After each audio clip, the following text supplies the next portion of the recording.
Do you know? Do, re, mi. Stay tuned for County Conversations. Welcome to County Conversations. I'm your host, Deborah Taylor, and today we are out on location at Peter Muhlenberg Middle School, and we're here to talk to music teacher Rebecca Cooper about music literacy. Hey, Rebecca. Hi. Thank you so much for having us out here today. Well, thank you for coming. So you are the music teacher here, and you're teaching music literacy? Yes, I teach chorus and string orchestra, but through my classes I teach music literacy. Gotcha. Now tell me, how is that different from the normal music class that we all grew up taking? Music literacy is different because we don't actually learn to read music often. What we are really doing is decoding music. We're looking at a symbol, and if you're an instrumentalist, that might mean figuring out a letter name like A, B, C, D, Right. or putting a fingering down. For choir, it's very hard because there is no fingering, there's no instrument, and how do you learn to read accurately those music notes that are in your music and know Like where you're matching going? that pitch. Matching that pitch, knowing where to go. It's very difficult. I know when I was growing up in music class, you would look at the notes, but more to just see, okay, I go up and down here, not so much, I guess, what the note is, and that's what you're doing? Correct. So I used to teach that way, and the kids were watching. They knew the notes would go up and down, and I was trying my best to teach them, but I just wasn't getting it, and they weren't either. But they would try to go up and down, and they would follow the notes, and we would do sight singing in school, and we would do these simple examples, and then we would try our best to make it through that, and then I'd pull out the music, which was much harder, and which they were really learning by ear. So sight singing, tell me what that means. Sight singing is to look at a piece of music, usually an example. It's not usually considered a piece of repertoire that you would perform. It would be more like a musical example, maybe 4 to 8 measures long, and it would have rhythms that you would expect the students to know from having gone over them in class. And then you would teach them the do, re, and the mi that would align with those notes. But they still were not able to complete that very accurately. So they're more memorizing the pitches when you taught them each song. Yes, and what I noticed when I taught that way was that they could look at something and they would see, oh, it goes up, it goes do, re, mi, but their voice was not able to sing it. It would be something like do, re, mi, fa, like they were guessing. If they weren't hearing it first. Yeah, they were just because looking at if they weren't hearing it. So then I would try to sing it for them or play it for them on the piano, which is how choir has been taught traditionally in America for a long time now. Yeah. So how has that made a difference for your students already? You've been doing this for how long now? I've been doing this for 3 years. Good. And it's made an incredible difference. I have a sight singing book I use, and I remember I used to get to lesson 4 in unit 1, and we would fall apart. We just could not I'm talking with my 6th, 7th, or 8th graders. It just, we hit a barrier and we couldn't go further. And I didn't know what the problem was. Right. And now I have 6th graders, and here we are halfway through the school year, just starting the 2nd semester, and they're on that lesson that my 8th graders could not pass in the middle of the year. And they're doing it. They're learning it, and they're going, and they're actually reading it. They understand it. And they're applying it to music. This is really important, right, for our students. I mean, kind of stress for our audience with why it's so important that kids try to learn this way than just the traditional way. Well, it is so important, and it is harder. And I think some kids actually were turned off when I first turned to this way of teaching because they were so used to going to music class and the teacher would play or sing a song and they would hear it over and over again. Yeah. And that was how they learned the song. They would learn it through memory.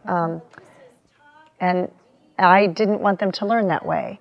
So I had to pick easier music because if I pick hard music, they can't read it. They're going to learn it through memorization. They can't follow, and they can follow along the English words, and that's it. They don't really, like you, they went up and down. They're trying to find their part. When I first started teaching this way, I realized my kids had no idea where to look in that music. And if you think about it, if somebody gave you a piece of paper that had a few English words on it and a bunch of Chinese, Right. you would look for the English words and you would hold on to those words and you'd be like, I recognize this. Right. I can do this.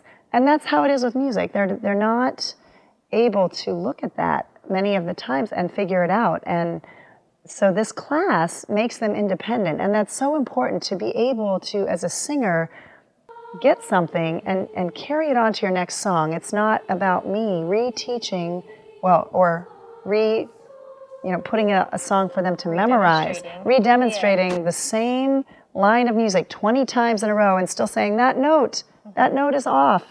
And they might even know it's off, but they don't know how to fix it because I haven't taught them how to fix it. They don't know the relationship of where that note should be versus where they're singing it. And now you're really giving them those tools. So Yes. when they leave your class, they can actually go and do for themselves if they want to. Correct. Have you seen any students that have really taken off with it, that who've already had it in the last couple of years you've been teaching it? I had a student previously that was singing quite off pitch, and when I introduced this way, it really made a difference for him. He was much better at singing on pitch. It was really amazing, but I think my favorite thing to see is at the beginning of the year now when I get my sixth graders who are brand new and they really are musically illiterate. Right. They recognize symbols. They can say that's a quarter note or that's ta, but they don't know how to put that into music. Right. And the way that I teach them is how to go through that process and to get a piece of music and on their own be able to figure it out. So we now as teachers have evaluations to show that we are teaching. Yeah. My evaluation used to be a written down test.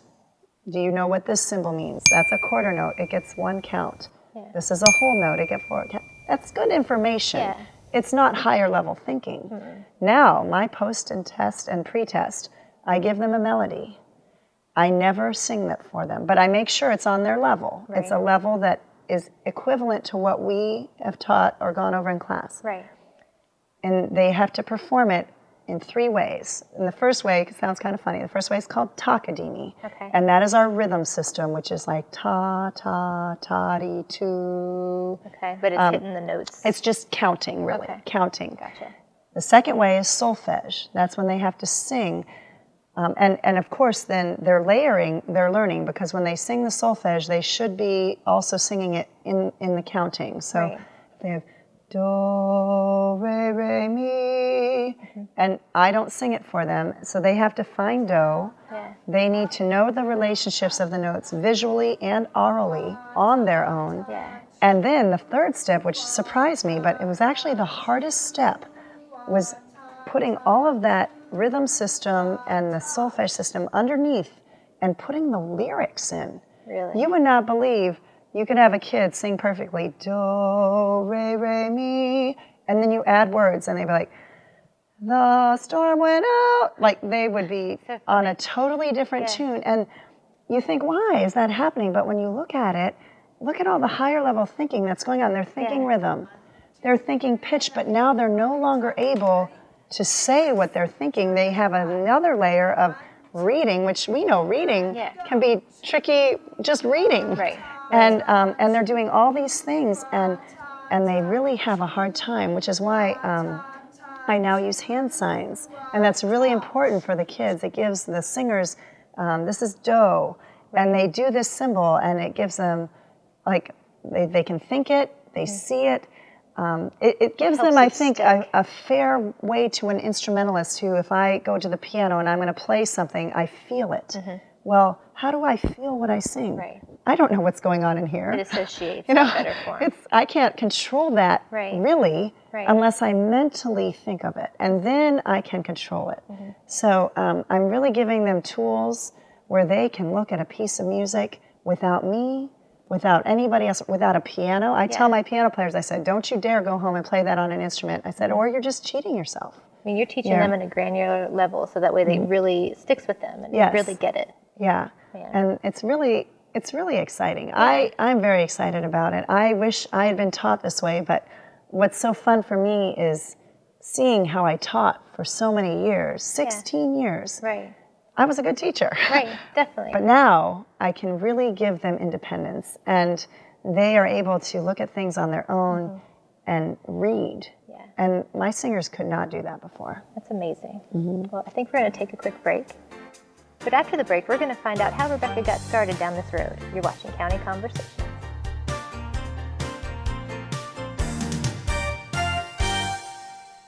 So good to see you guys. So, what's up? Oh, we finally bought a place. Holy cow. You seriously have enough saved to do that? We've been putting a little aside each month. Jeez, at the end of the month, we have nothing left to save. Yeah, I have no idea where it goes. Well, you're spending a lot on... Was it good? Oh, God. Oh, how is my account overdrawn? When it comes to financial stability, don't get left behind. Get tools and tips for saving at feedthepig.org. Welcome back to County Conversations. We're speaking with Rebecca Cooper about music literacy. So Rebecca, tell me, how did this get started? How did you kind of get into this big change? Because you've had to pretty much change your whole way of teaching. Yes, I was very fortunate, and I want to give a lot of credit and thank you to Dr. Carol Kruger. She is at Emporia State University, but she was doing classes at Shenandoah University over the summer. Oh, and nice. I had heard about her class, and anyone I knew that had taken it raved about it, but I'm a mother. I have 3 boys, and my youngest is 3 years old, and I needed to get to a spot where I felt I could do it. It's not a free class, obviously. Yeah, no, not. Okay. Not a free class, but not that expensive. I want to say the class itself is like $120, and it's a 3-day class. That's great. And it really was eye-opening. So I took this class, and it's called Developing the Independent Musician, and it was so much information. I really could not absorb all of the information she was giving us. Right. There was a new counting system I'd never heard of called Takadimi. Okay. There was solfege, which I'd heard of, and I was using in class, but the way she was using it, Like applying it different. applying it, I had never been around that. That was totally new to me and a crux of what I needed to be doing. So you left there probably with your head just buzzing with ideas and trying to retain everything. I couldn't even make it through the first couple days without feeling just overwhelmed a little bit, but in a good way, in a good way. And she's so funny. Dr. Carol Kruger has a great sense of humor. She's very warm. She makes the class fun, and she realizes that she is giving music instructors that have taught for a long time, that have learned things one way, a totally new path, and that they need time to absorb it. It's not going to happen overnight. Well, breaking old habits is one of the hardest things in the world to do, right?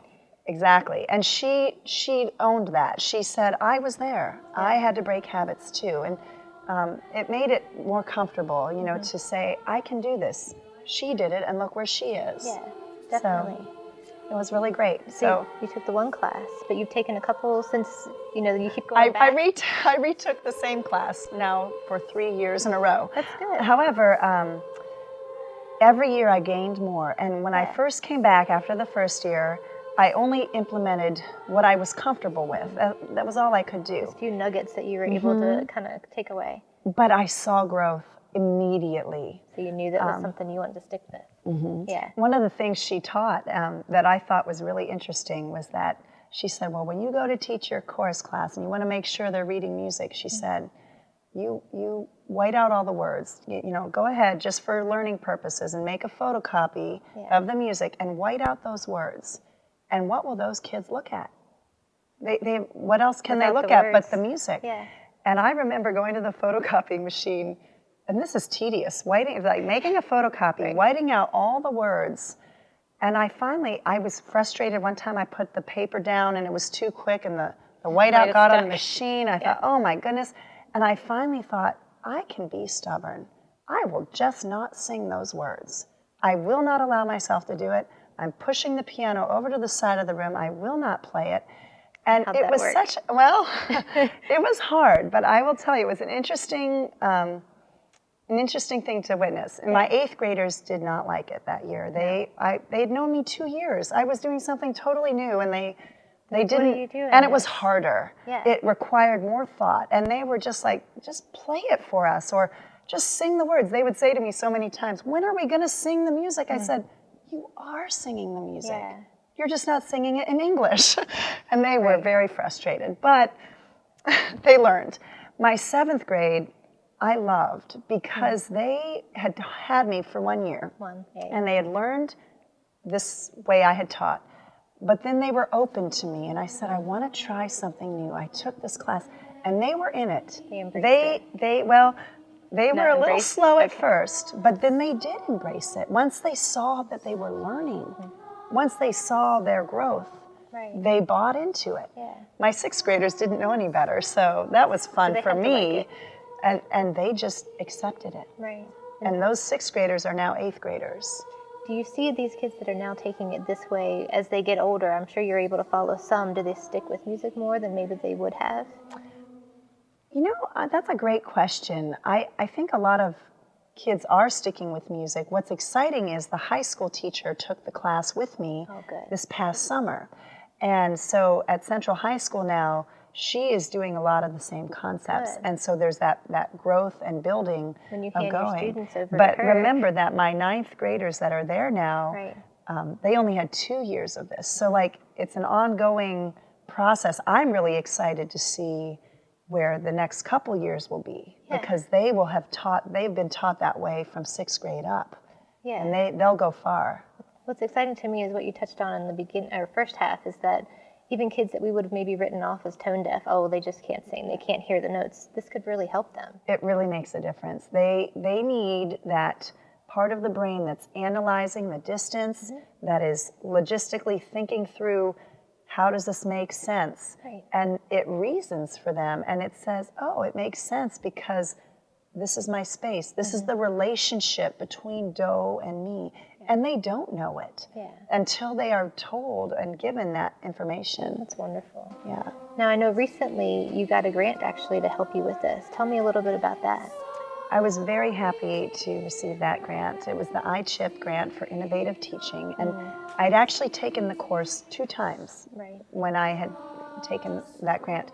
The grant was to help me to take it for graduate credit so I could delve deeper and take it in more understanding. I had to write some papers, and it was really eye-opening for me, just comparing music literacy with literacy in general, and the stages of how do we learn language? Well, how do we learn music?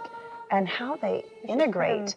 Oh my goodness, we should be teaching little kids solfege when they're 3. They should be singing do, re, mi. They should be doing hand signs. They do sign language. You know, So why babies, can't they? they can do this. And music helps in every area of your life. I mean, It does. really The studies, and again, I have more to learn, but what I researched this summer, just learning about how your brain works.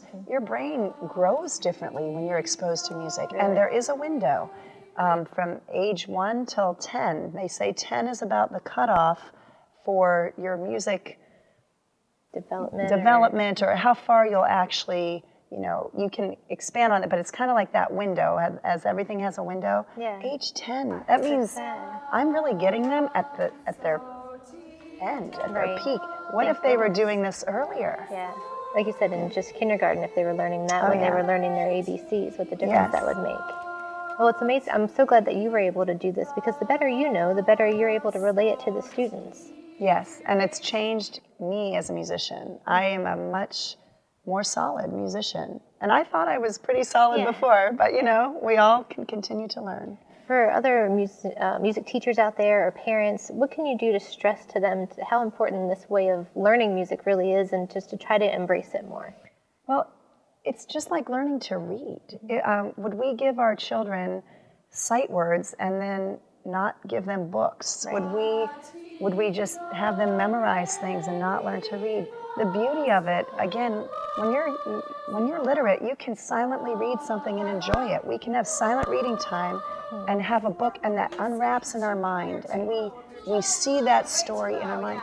Why not do that with music? Why not have see music on the page and hear it in our mind? I love that concept. It would be wonderful. Yeah. And I'm getting better at it now, just now.